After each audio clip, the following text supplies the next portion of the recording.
Bismillahirrahmanirrahim. Assalamualaikum warahmatullahi wabarakatuh. Mari kita awali kajian kita dan baca al-basmalah. Bismillahirrahmanirrahim.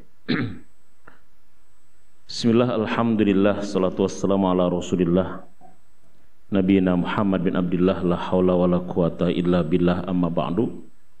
Rabbi shrah li sadri wa yassir li amri wahlul 'uqdatam min lisani yafqahu qawli. Rabbana arinal haqqa haqqan warzuqna ittiba'ah wa arinal batila batila warzuqna ijtinabah. Qala Allah Ta'ala fi ayatil karim, a'udzu billahi minasyaitonir rajim. Bismillahirrahmanirrahim.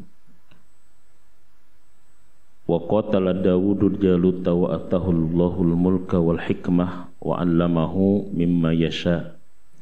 Al-ayah. Shadaqallahul azim wa shadaqa rasul karim. Alhamdulillahirabbil alamin.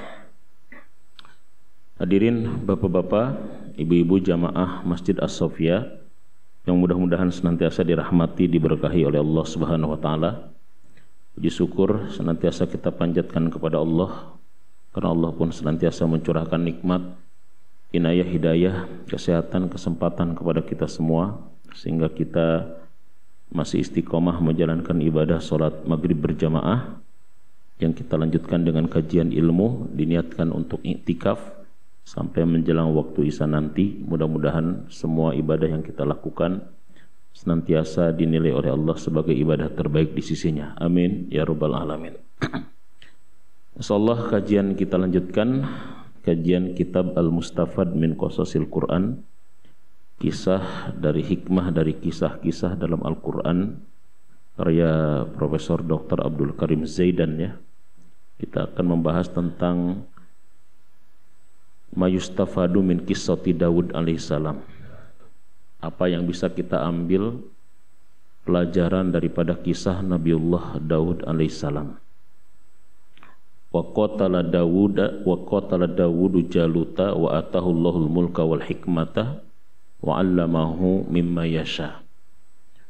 Jadi kisah Nabi Daud ini populer, bahasa sekarangnya viral, itu adalah ketika beliau mampu membunuh seorang raja diktator otoriter yang bernama Jalut ya. Jadi Jalut ini adalah raja yang diktator otoriter yang selalu menindas ya, selalu melakukan penindasan, kekerasan kepada Bani Israel. Sehingga pada saat itu Bani Israel ini mengalami tekanan, tidak bisa hidup merdeka, tidak bisa hidup bebas, tidak bisa menentukan tentang nasibnya karena selalu berada di bawah bayang-bayang Raja Jalut pada saat itu. Nah akhirnya pada saat itu Tolut sebagai komandan lah bahasa kitanya, sebagai panglima tentara kaum muslimin, memerintahkan kepada orang kepercayaannya untuk mencari pemuda-pemuda yang potensial yang bisa mengalahkan Jalut ini. Ya dicarilah pemuda-pemuda potensial yang kira-kira bisa mengalahkan Jalut, siapa gitu. Kemudian direkrutlah beberapa orang termasuk keluarga dari Daud. Ada 2 orang kakaknya, kemudian satu lagi adalah Daud. Tapi orang tua Daud tidak mengizinkan sebetulnya. Pertamanya adalah Daud untuk ikut berperang. Tapi Daud memaksa untuk ikut berperang. Kemudian ayahnya memberikan syarat boleh ikut tapi jangan di barisan terdepan ya. Harus di barisan di belakang. Bahasa kitanya adalah tentara cadangan gitu loh ya. Kalau di Sunda itu ada istilah anak bawang yang tidak diperhitungkan, hanya melihat tentang gimana kondisi perang saat itu. Karena pada saat itu amat sangat luar biasa. Tetapi utusan Tolut ini, karena dia adalah orang ahli, mampu melihat tentang potensi-potensi orang, Pak. Nah, disitulah sebetulnya pemimpin itu harus punya orang ahli. Kalau Rasulullah itu punya seorang ahli dalam ilmu psikologi, Huzaifah namanya. Ya, jadi Rasulullah itu tahu nanti nih, kira-kira ini orang ini layak jadi apa, diposisikan di mana. Nah, memang seorang pemimpin harus begitu. Nah, Tolut memiliki orang yang seperti itu. Nah, makanya ketika Taulut memerintahkan kepada stafnya untuk mencari. Stafnya itu tahu sebetulnya kalau Daud itu punya potensi. Tetapi saat itu usianya adalah masih anak-anak. Di sini dikatakan ya, ketika Taulut menyatakan kepada para prajuritnya, qala Taulut qaidu jaisil mu'min, dia adalah seorang panglima tentara muslim, mayyabros ila Jalut wa yaqtuluhu fa ana uzawwijuhu ibnati wa uhaqqimu fil mali. Jadi kata Taulut, siapa yang mampu memerangi Jalut bahkan bisa membunuhnya, maka aku akan nikahkan dengan putriku dan dia akan kuberikan kepercayaan untuk mengelola kerajaanku, mengelola hartaku. Fabaraza Daud, maka saat itu Daud muncul. Daud ke depan, wakana gulaman, dan saat itu dia masih dalam keadaan gulam. Jadi dalam bahasa Arab itu ada sobi, ada gulam, ada fata. Ya, kalau sobi itu anak masih kecil, ya, itu usia 0 sampai 2 tahun itu sering disebut dengan sobi, sobiyun. Tapi kalau gulamun, gulam itu dalam bahasa Arab untuk anak-anak di usia sekitar 7-8 tahunan, itu gulam biasa. Ada juga nanti fata biasanya. Fata itu adalah pemuda, remaja itu fata. Jadi di sini wakana gulaman, kata Profesor Abdul Karim Zaidan, saat itu ketika dia ke depan untuk menghadapi Jalut itu gulaman. Ya masih usia sekitar 7 atau 8 tahunan lah. Ya itu masih sangat, ya mungkin 8 tahun kelas berapa SD Pak ya? Mungkin kelas 1 atau kelas 2 SD gitu. Dia berani ke depan pada saat itu. Sementara yang akan dilawan ini adalah merupakan panglima tentara kafir yang kuat, besar, gagah saat itu gitu. Makanya akhirnya Daud itu di belakang Pak. Tetapi ketika sudah berhadap-hadapan, dulu itu Pak kalau misalkan berhadap-hadapan sebuah pasukan, itu biasanya mereka akan lawan satu dulu untuk melihat kekuatan lawan. Ya, pernah kan Rasul juga ketika mau perang kan, kafir itu menantang siapa orang yang terkuat. Kedepanlah Ali, Ali selalu menang. Ya, jadi begitu pun terkait dengan pasukan Taulut dengan Jalut. Jadi siapa yang berani melawan, siapa yang ke depan? Ya, panglima terbesar kalian, panglima terkuatnya siapa? Ya, dari kami Jalut keluar, dari Taulut nggak ada yang berani. Saat itu dalam riwayat dikatakan sekitar 300 ya, berbanding ngelawan berapa ribu gitu.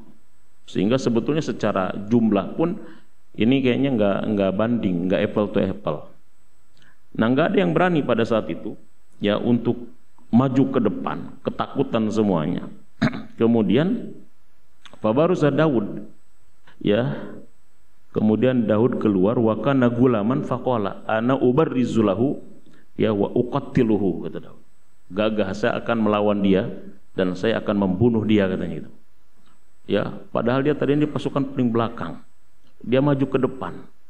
Taulut juga kan kaget. Ini orang kecil 8 tahun melawan raksasa kayak begini. Terlatih hebat luar biasa. Walam yukbil ayyal bisa dar'an. Dia tidak mau pakai, disuruh pakai pakaian besi nggak mau. Karena ada 8 tahun pakai pakaian besi Pak, pakai tameng, udah keberatan sama pakaiannya, dia nggak mau pakai itu katanya, nggak mau pakai. Dan juga dia wala ayyahmila silahan, dia juga nggak mau bawa senjata yang dikasih oleh Taulut, nggak mau juga gitu loh ya. Terus kamu mau melawan pakai apa gitu loh ya, untuk melawan raksasa yang kuat yang gede ini. Balhamila mikla'ahu, balhamila mikla'ahu wa hijaratahu fasakhara minhu Jalut hina ra'ahu lisaghirin sinni. Tapi dia hanya dibawa apa? Dia bawa ketapel saja dengan batu kecil di ketapelnya. Ke depan Jalut tertawa, menghinakan, merendahkan, mengejek. Ini kalian itu model apa ini kayaknya? Ini mau perang atau mau main-main? Kenapa yang dihadapan kepadaku itu adalah seorang anak kecil yang harusnya dia masih waktunya bermain, ngapain dia berperang? Wah, dia merasa, Jalut itu merasa dia ini pelecehan ini, seperti apa ini, kata Jalut gitu. Pada saat itu akhirnya Jalut ngomong, tahu nggak kamu, kita itu sedang apa? Perang, dan kamu tahu nggak konsekuensinya? Kamu bisa saya bunuh dengan 1 kali pukulan, dan daging yang masih mungil ini bisa saya kasih makan kepada anjing-anjing yang lainnya. Kamu bawa apa? Kata Jalut. Kata Daud, aku datang ke sini bersama Allah Subhanahu wa taala. Itu mantap, dia mendatangkan, aku datang ke sini bersama Allah. Ya, jadi itulah seorang calon pemimpin kelihatan dari semenjak kecilnya, Pak, luar biasa. Keberaniannya sangat luar biasa. Maka pada saat itulah ketika Jalut merancang ancang-ancang untuk membinasakan Daud, saat itulah Daud memutarkan ketapelnya, dilemparkan ke jidatnya, ke keningnya, dia jatuh, dilemparkan yang kedua, yang ketiga, sampai dia tidak bangun lagi. Disitulah akhirnya Daud viral, gitu loh ya, bahasa kitanya gitu loh. Disitulah akhirnya dia menjadi manusia yang luar biasa, terkenal, sampai dijadikan seorang pasukan khusus ya, yang dipercaya oleh Tolut pada saat itu. Nah, ini pelajaran yang sangat luar biasa, Pak. Jadi kata Profesor Abdul Karim Zaidan begini, at-tughatu qad yuhlikuhum du'afun nas. Jadi kadang-kadang pemimpin-pemimpin yang merasa hebat, gagah, zalim itu tidak sedikit dibinasakan, dikalahkan, dijatuhkan oleh orang-orang yang paling lemah sebetulnya di antara mereka itu. Itu tidak sedikit seperti itu. Bahkan tidak sedikit Allah ketika menjatuhkan seorang pemimpin yang merasa hebat, adidaya dan lain sebagainya itu, ternyata dia itu binasa oleh sesuatu yang kecil dan remeh biasanya. Contoh misalkan Namrud itu. Namrud ini kan ngerasa juga dirinya Tuhan, gagah, hebat, luar biasa di situ. Tapi kan Namrud itu matinya kan dengan nyamuk, bahkan yang lebih kecil dari nyamuk. Kalau bahasa orang Jerman namanya rametuk kayak gitu ya. Ada yang tahu rametuk nggak Pak gitu ya? Itu lebih kecil dari nyamuk. Dan sama begitu Fir'aun ketika berada di puncak kehebatan, kegagahannya, sampai menyatakan dirinya adalah Tuhan itu, ternyata Fir'aun itu binasanya kenapa Pak? Binasanya tenggelam, ya, binasanya tenggelam, kelelap di laut. Ada Tuhan nggak bisa berenang kan? Gimana ceritanya gitu loh. Jadi ketika seseorang merasa hebat, gagah, dan dia sombong, biasanya Allah jatuhkan dengan sesuatu yang kecil, dengan sesuatu yang sepele. Nah, ini yang terjadi dengan Jalut sebetulnya seperti itu. Yang terjadi dengan Jalut, dia merasa gagah, dia merasa hebat. Bahkan dia menganggap tidak ada yang bisa mengalahkan kekuasaan kerajaannya, akan tetapi dia kalah dengan anak kecil yang baru berusia 8 tahun. Itu pun pakai ketapel, bukan pakai pedang, apalagi pakai bom gitu Pak ya. Dan ini adalah menunjukkan tentang kesombongan itu justru akan menjatuhkan dirinya sendiri. Nah, ini yang penting. Jadi ada kata kunci yang diucapkan oleh Daud itu adalah aku datang bersama Allah. Makanya kisah Daud ini kalau saya lihat Pak, sama seperti halnya kisah Abraha dengan pasukan bergajahnya yang dijatuhkan dan dihancurkan dengan burung ababil. Itu sebetulnya sama. Jadi ketika mereka pasukan Abraha mau menghancurkan Ka'bah dengan kekuatan besarnya yang disebut dengan gajah-gajah besar, kemudian Allah hadang dengan dikirimkannya burung-burung ababil yang kecil-kecil. Nah, kalau misalkan kita perhatikan terkait dengan surat Al-Fil ini kan, pesan yang ingin Allah sampaikan sebetulnya bukan masalah burungnya, tetapi di ayat pertamanya kan pentingnya tentang fa'ala robbukanya. Alam taro kaifa fa'ala rabbuka bi ashabil fil. Tidakkah kalian perhatikan bagaimana pekerjaan Tuhan terhadap pasukan bergajah? Nah, pekerjaan Tuhan itu ada di mana? Wa arsala alaihim tayron ababil. Kemudian Allah mengutus ya kepadanya adalah tayron ababil, burung-burung ababil. Nah, jadi sebetulnya yang menghancurkan pasukan bergajah itu bukan burung ababil, Pak. Karena burung ababil itu secara bahasa kitanya ya kekuatan itu tidak berbanding, tidak apple to apple. Tetapi yang menyebabkan gajah-gajah itu binasa seperti halnya daun-daun yang dimakan ulat itu ada fa'ala robukanya, ada pekerjaan Tuhannya di situ. Itu ada pekerjaan Tuhan. Sehingga ketika ada pekerjaan Tuhan ya, yang kemudian pekerjaan Tuhan itu nempel kepada burung-burung yang kecil, maka burung yang kecil itu menjadi memiliki kekuatan yang besar. Memiliki kekuatan yang besar. Ini sebetulnya pelajaran yang bisa kita ambil. Makanya kita jangan merasa kecil, jangan merasa lemah ketika kita memiliki kebersamaan dengan Allah Subhanahu wa taala. Itu yang paling penting dalam hidup ini. Ya, Fir'aun itu binasa ketika di laut, padahal dia berada di puncak kekuatannya karena tidak ada kebersamaan Allah. Dan Nabi Musa selamat di laut ketika berada di puncak kelemahannya karena kebersamaan Allah gitu. Sama, Jalut juga nggak berdaya padahal berada di puncak kekuatan dan kehebatan ketika tidak bersamaan Allah. Nah, Daud yang di usia belia masih kecil mampu mengalahkan Jalut yang besar dan kuat ketika berada kebersamaan Allah di sisinya. Jadi artinya sebesar apapun kekuatan manusia, ketika ketiadaan Allah, maka dia akan menjadi lemah dan kecil. Akan tetapi selemah apapun kondisi manusia, selemah apapun seseorang, ketika ada kebersamaan Allah bersamanya, dia akan memiliki kekuatan yang sangat besar. Ini yang sebetulnya bisa kita ambil di situ, Pak.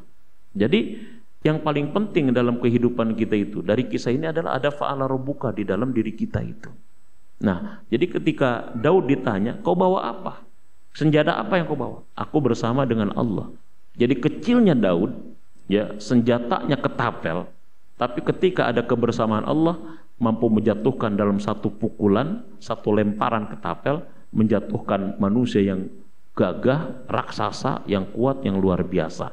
Nah, ini poin penting dari pelajaran Al-Mustafad, ya, dari hikmah dari kisah Daud alaihi salam ini. Nah, tapi yang penting juga adalah keberanian, ya. Ini kalau misalkan nggak ada keberanian juga tidak akan mungkin. Makanya sifat seorang calon pemimpin itu, Pak, yang pertama adalah berani.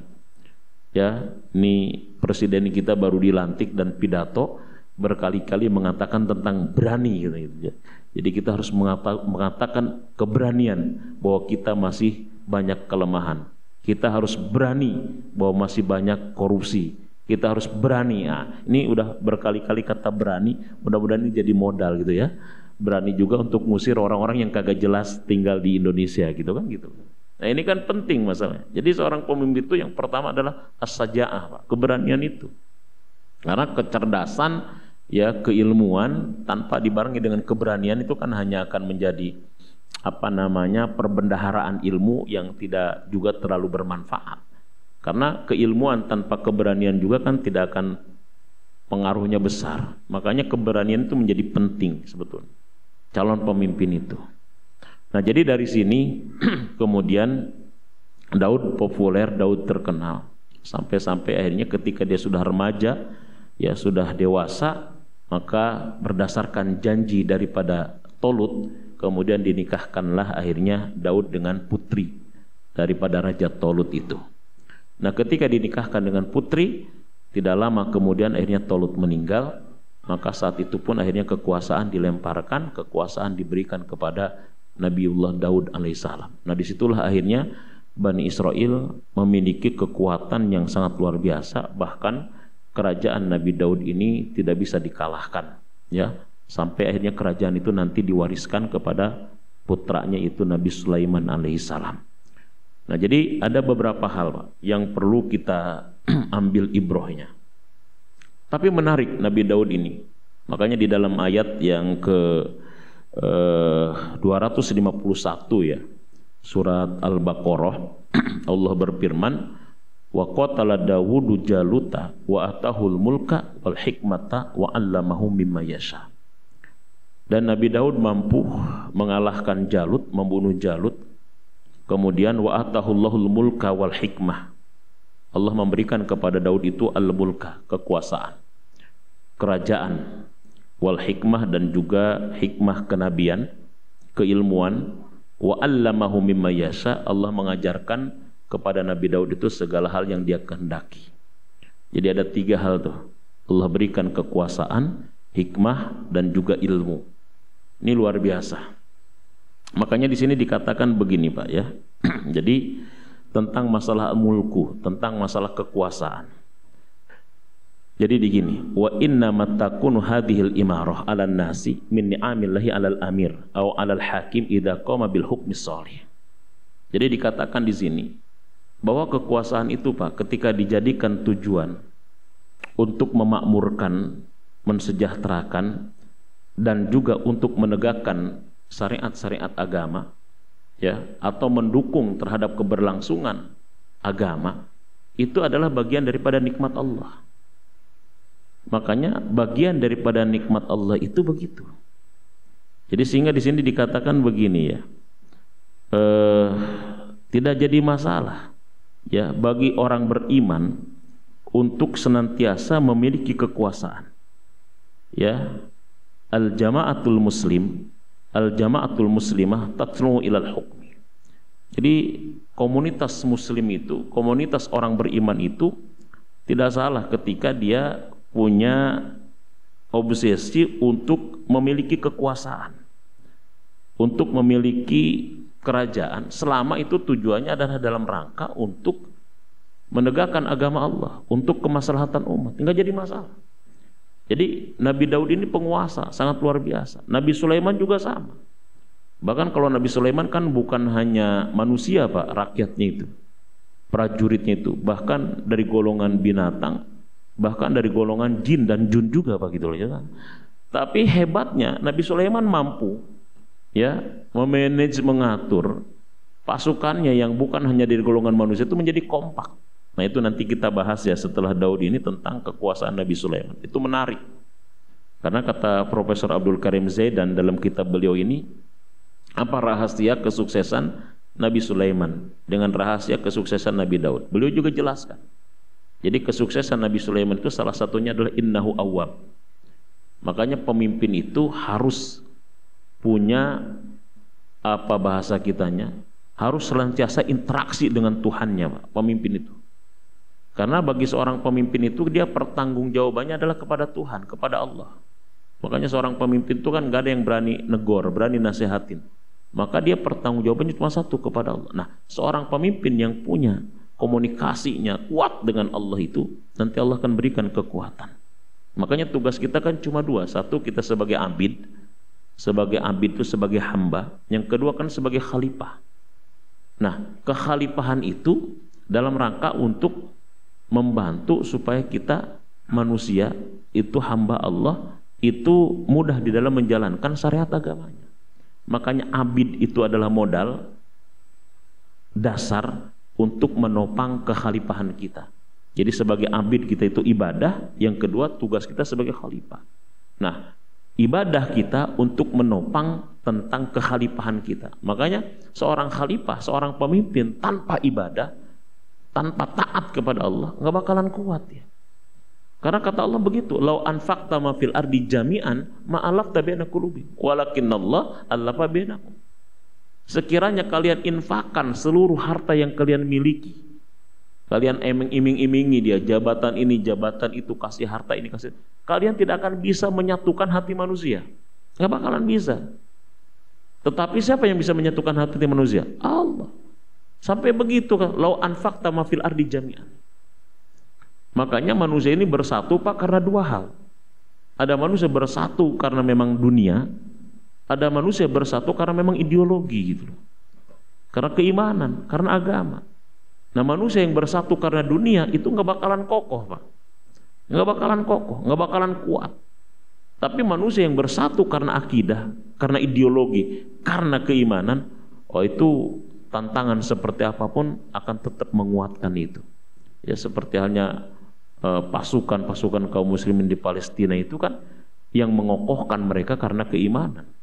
Dan yang menyebabkan kita pun peduli kepada mereka karena masalah keimanan. Kan nggak ada. Kita misalkan ketika mau demo, mau membantu, diiming-imingi dengan dunia, justru kita korbankan dunia untuk membantu mereka. Karena apa? Karena ideologi, karena keimanan.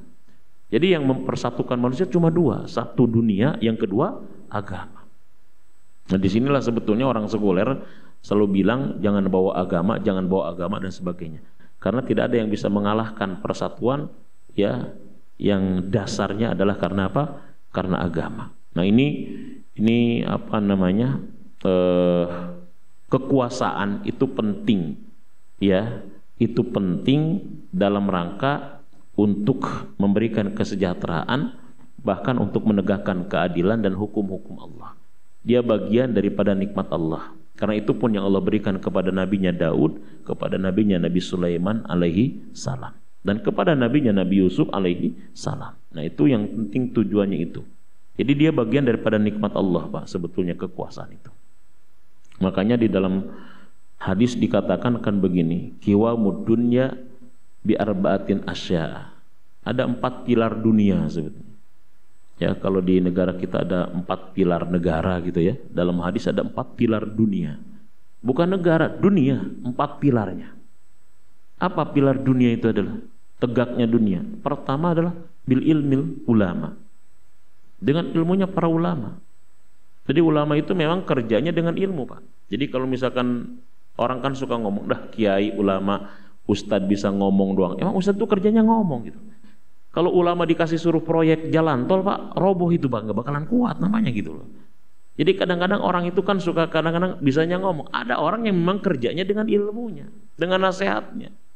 Jadi kalau misalkan ulama suruh bangun jalan tol, ulama suruh bangun hotel, itu yang ada menyerahkan sesuatu bukan kepada ahlinya gitu. Maka pertama bil ilmi ulama, dengan ilmunya para ulama. Ya, makanya kata Imam Ghazali kan, antara agama dengan negara itu saudara kembar.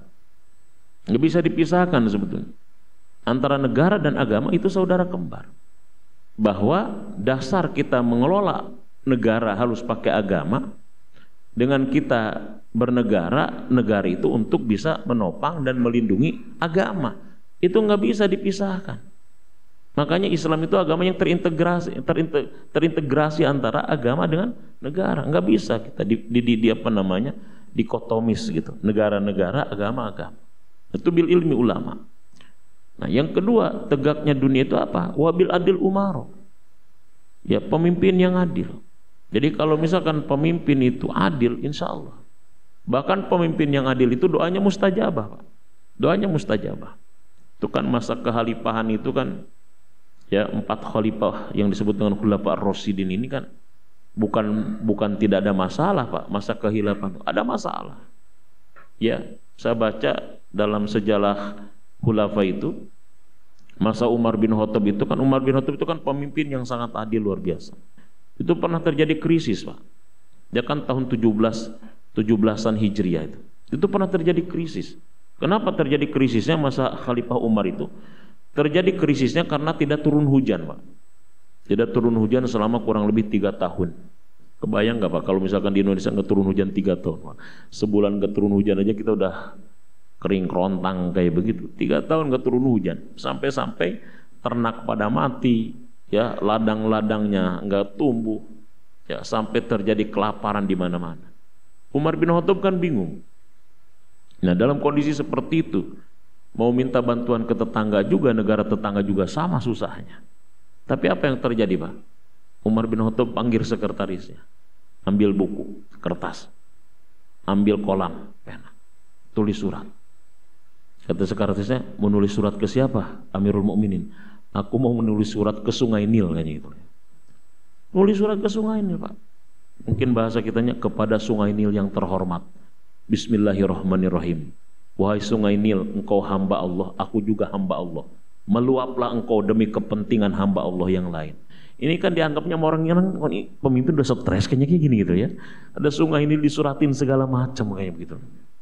Jadi sungai ini makhluk Allah, dia makhluk, bingung dia mau minta surat ke siapa lagi gitu.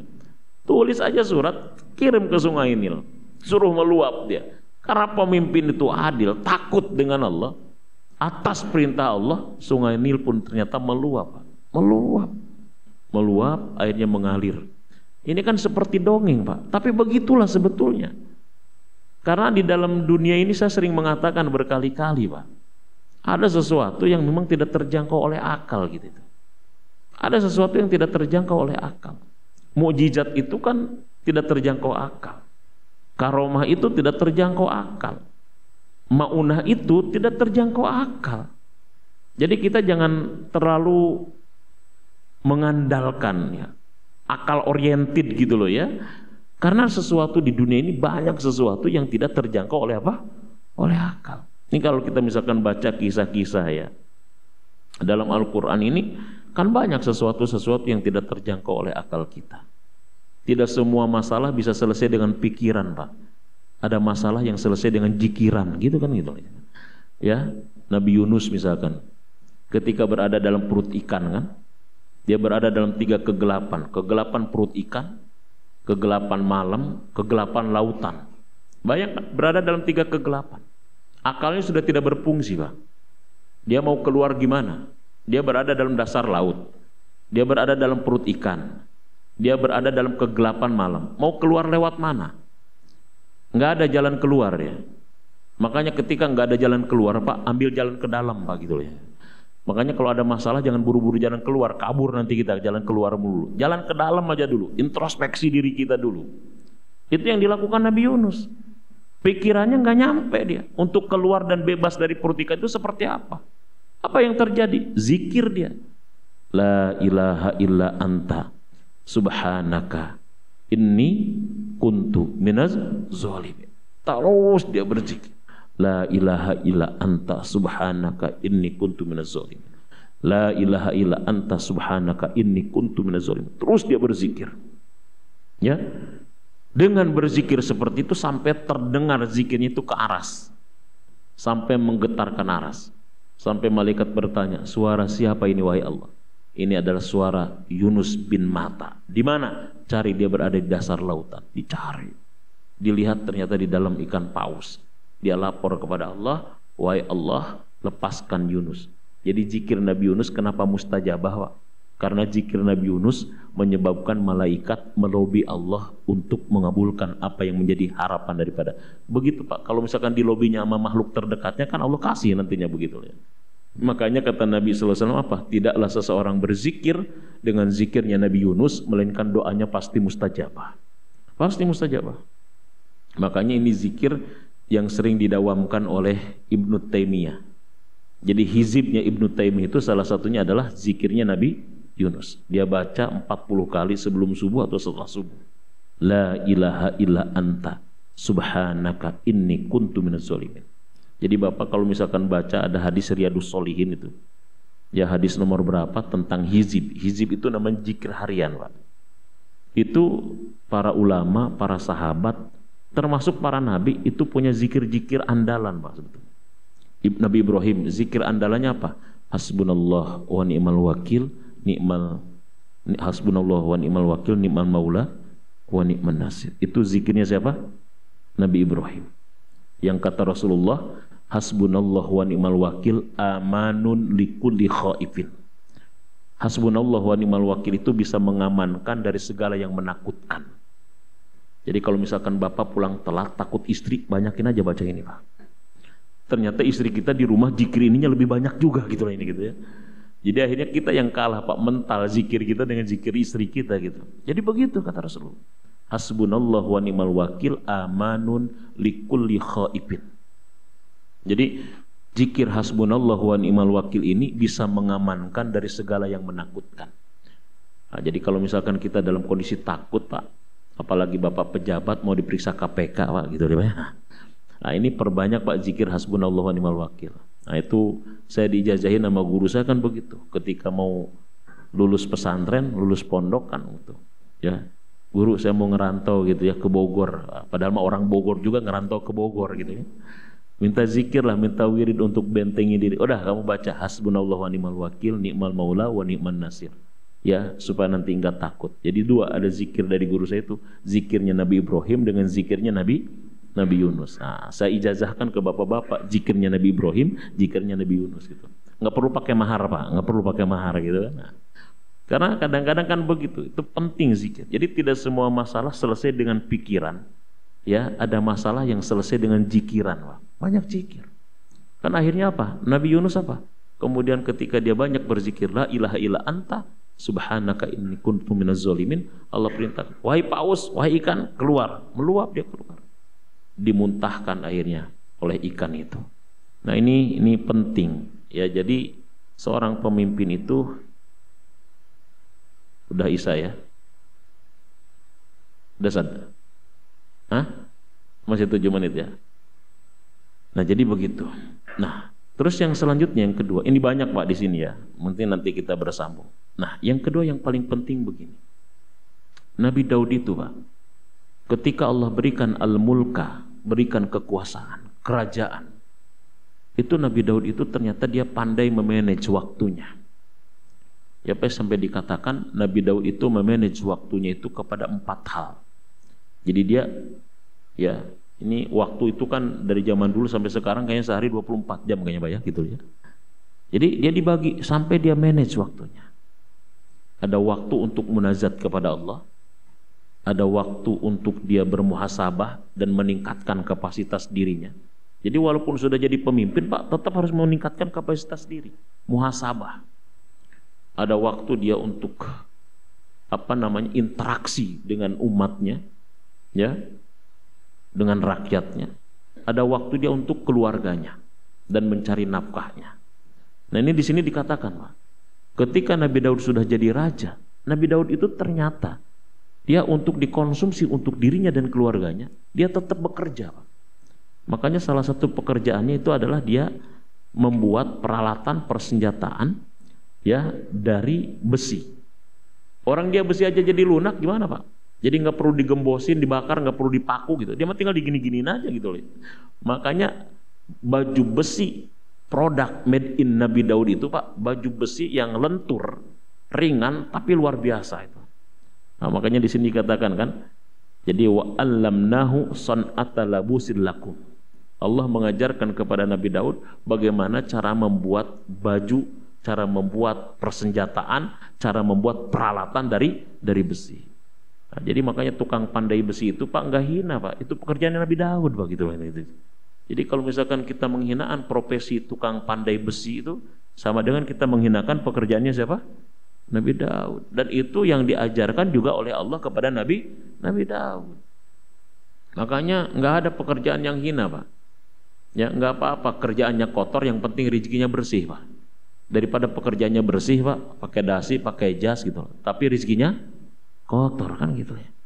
Jadi nggak jadi masalah pekerjaannya kotor, yang penting rezekinya bersih. Daripada pekerjaannya kelihatan bersih tapi rezekinya kotor kan. Sekarang kan kadang-kadang begitu, kelihatan bersih aja, pakai dasi, pakai jas, wah turun dan naik mobil, tapi rezekinya apa? Kotor, repot. Nah, tapi ada pekerjaannya tukang sampah, tapi petani, kotor-kotoran di sawah, kotor kerjanya, tapi rezekinya bersih. Nah, itulah justru yang berkah. Itu yang berkah. Makanya kata Profesor Mutawalli Asy'arawi ya. Kata Profesor Mutawalli Asy'arawi. Mutawalli Asy'arawi ini kan ulama besar lah ya. Tuh tafsirnya ada namanya Tafsir Asy'arawi, ada 22 jilid itu tafsirnya itu. Banyak karyanya. Kata beliau begini, ada 4 level rizki. Ada 4 level rizki. Pertama ada rizki yang paling rendah, itu namanya harta.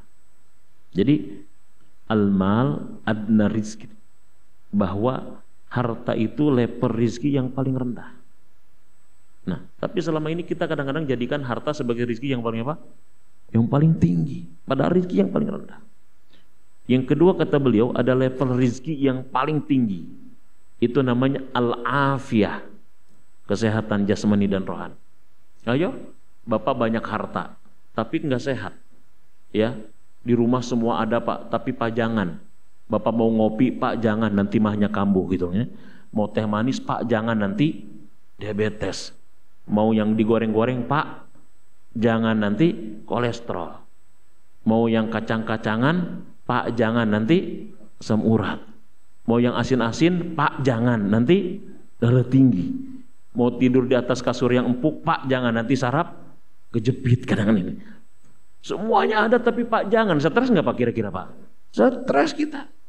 Stres, makanya al-afiyah rizki yang paling tinggi. Nah ada lagi rizki yang paling utama. Apa rizki yang paling utama kata Profesor Mutawalli Asy'arawi? Rizki yang paling utama itu keturunan yang soleh dan soleha. Itu rizki yang paling utama. Dan ada rizki yang paling sempurna. Apa itu? Ridho Allah. Itu. Ustaz, ridho Allah ini kan abstrak Ustaz. Gimana caranya kita tahu ridho Allah? Kita tahu ridho Allah ketika kita menempuh jalan kerjaan yang diridhoi oleh Allah, itu ridha Allah. Kayak Bapak misalkan bisa duduk di sini, itu namanya rezeki yang paling sempurna. Cuma kita kan nggak nganggap dikasih karunia untuk bisa duduk di majelis ilmu, sholat berjamaah, dianggap rezeki yang paling sempurna. Kita mah rezeki itu ada duit aja pokoknya. Karena kita mah materialistik aja gitu. Padahal kita bisa duduk di majelis ilmu, bisa berjamaah kita di masjid, itu rezeki yang paling sempurna itu sebetulnya. Sampai-sampai Ibnu Hajar Al-Haytami mengatakan begini nih, kata Ibnu Hajar Al-Haytami, at-tafaqquhu fid-din ya alamatu min husnil khotimah. Orang yang dikasih karunia bisa duduk di majelis ilmu, mendalami ajaran agama, itu orang yang insya Allah diwafatkannya husnul khotimah. Jadi indikator husnul khotimah itu begitu. Nah jadi jangan berpikir rizki itu hanya berbentuk apa? Harta. Justru itu rizki yang paling apa? Rendah. Paling rendah. Nah jadi rizki yang paling sempurna itu kita bisa duduk di majelis ilmu, bisa sholat berjamaah dan lain sebagainya. Nah ini baru beberapa poin ya terkait pelajaran dari kisah Nabi siapa? Nabi Daud alaihissalam. Satu, ada keberanian. Yang kedua, selalu adanya kebersamaan Allah, sehingga yang kecil, yang lemah menjadi besar dan kuat. Yang ketiga, mampu memanage waktu dengan baik. Mudah-mudahan kita ya, Nabi Daud aja raja masih bisa nyempetin sholat, ibadah dan sebagainya. Ini baru RT doang udah susah banget ke masjid kadang-kadang gitu. Kenapa Bapak jarang ke masjid? Sibuk ngurusin warga, baru jadi RT kadang-kadang. Udah susah banget kadang-kadang gitu loh ya. Nah ini pelajaran yang bisa kita ambil. Jadi sejarah itu adalah bukan hanya transfer of knowledge, tapi transfer spirit ruhiyah bagi kita semuanya. Itu barangkali mudah-mudahan ada manfaatnya bagi kita semua. Yang benar dari Allah, yang salah semata-mata kebodohan saya sendiri. Billahi taufiq wal hidayah. Assalamualaikum warahmatullahi wabarakatuh.